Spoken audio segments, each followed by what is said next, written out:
Hi, this is BonnaH, and I'm here today to demonstrate the feather stitch and its variations. This is a super fun stitch to do, and it's great for things like borders, lines, seaweed, coral, floral greenery, or basically anything that you can come up with. You're only limited by your own imagination. It's a very versatile stitch. You can have it look very orderly or a little more flowy and organic. It is basically created by making fly stitches on alternating sides of an imaginary line. So you can double it up or change up the colors. And it can be a little tricky to get the hang of, so don't get discouraged if it doesn't come easily to you at first. So let's start with the basic version, and then I'll show you a few variations. I'm going to start here with basically a fly stitch. So I'm going to come up from the back, and I've drawn some guidelines here, but you don't have to. It might be easier if you do. And you can just basically make a few parallel vertical lines and use those as guides for the ends of your V, of the fly in the V. Okay, so I'm going to come up here and then go back down as if I'm making a fly stitch. And then I hold this working thread out of the way and hold on to that loop. And then I come back up on this same line here. Now this is the more orderly version of it.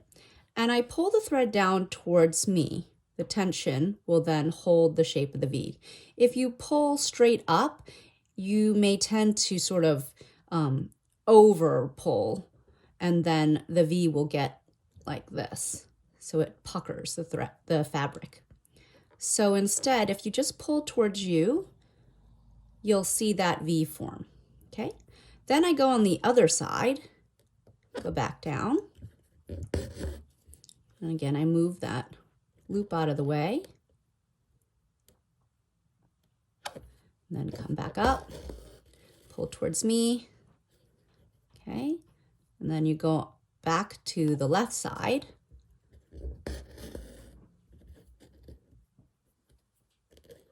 like so. Now, if you wanted it a little more flowy and organic, the way this section is, you would just kind of go back and forth and not have this line down the middle. So what I mean by that is if I come up to tack that stitch in between the lines instead, okay, and then I could jump over to here.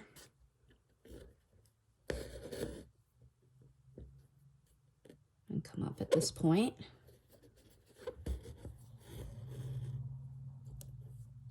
You can see you'll get a more varied line where it sort of undulates back and forth instead.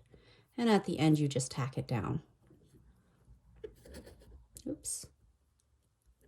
Uh-oh. Pulled that a little bit too hard in the back and it got caught. But no worries, easily fixed. There you go.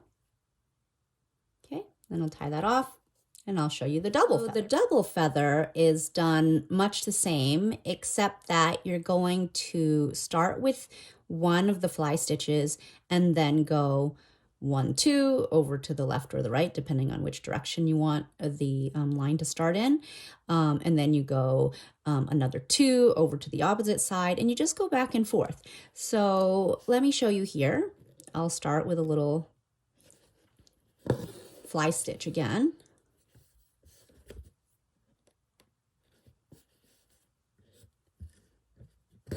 You can also do this in the sewing method. If you're doing it in the sewing method, you probably are going to need to hold the hoop a different way. So if I wanted to do it that way, I would turn it over. Okay, so I would come then here, like so, and then the working thread goes under the needle. And this way can be a lot faster as it keeps you on top of the fabric. Then I make my second one over on this same side, like that. And then I jump back over to the opposite side. So then this becomes the tacking point.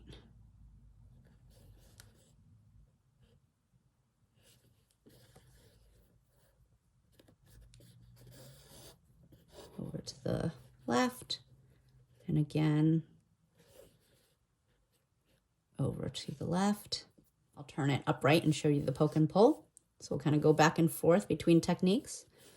And so you can see in this demo, it's a little bit narrower. And then in this one, I went a little wider. And it just depends how wide you make your V's. And that's totally up to you.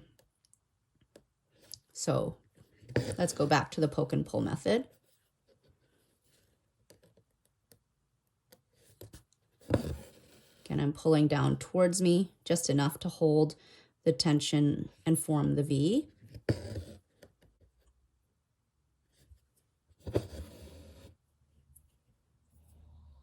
And if I go back to the other side, I run out of my guideline, but that's okay.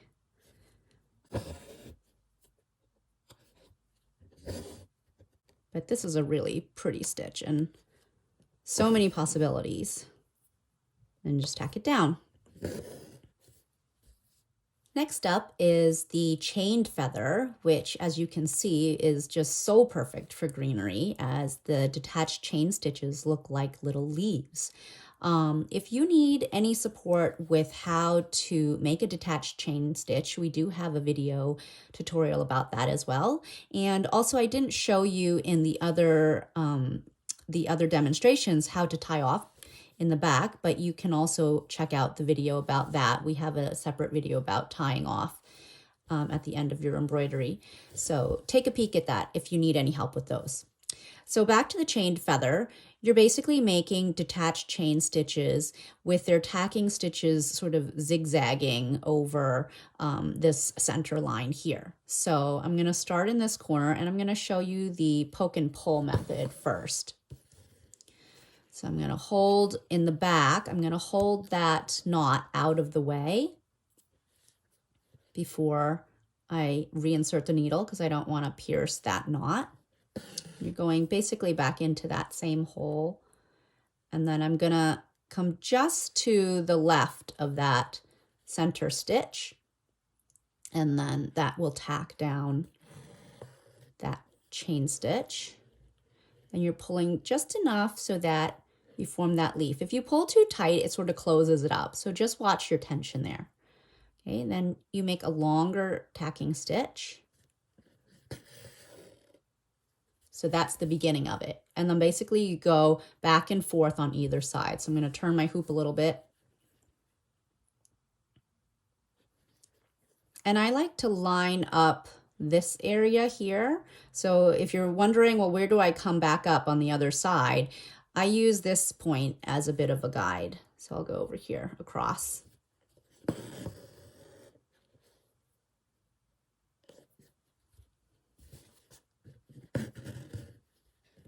And then I come back up at the end of that first tacking stitch.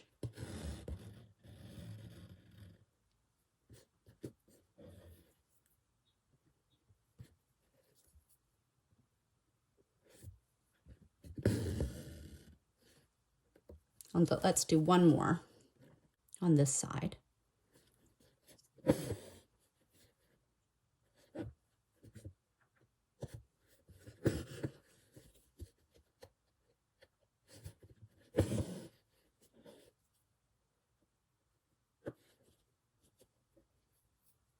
If you make the angle of these tacking stitches a little straighter, then these will end up a little more spaced. So that's, again, totally up to you.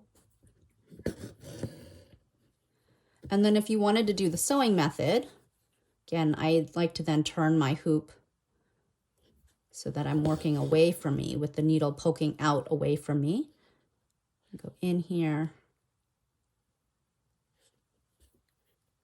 out and then loop underneath the needle.